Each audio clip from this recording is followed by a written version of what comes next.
Hi, and welcome to iOS Swift development course. My name is Andy Setiadi, and I will be your instructor.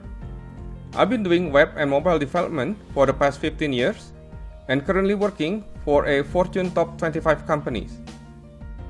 My first two courses at Udemy, the Introduction and Mastering Core Data with Swift, have more than 1,000 students in the first couple months since they were released. So I'm thrilled to deliver my third course for the Swift developer community. In this course, you will learn about tips and tricks on developing iOS applications.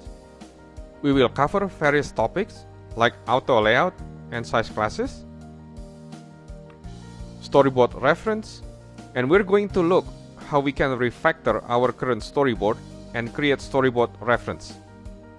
We will also look how we can directly test our storyboard reference without having to tap and click through many different scenes.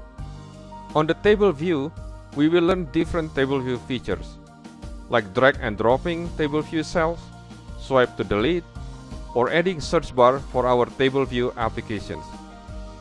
And we will also cover how to create collection view that will adapt to different device sizes. For example, iPhone 4S, 5S, 6S, and all the way to the 6S Plus. On the camera and video section, we will also learn features like how to run MP4 video format right inside our applications. And there are many other topics that we will cover in this course. Please make sure to check the lecture outline to see what you will get out of its lecture. And without further ado, you can select any lecture to start the course, and I'll see you then.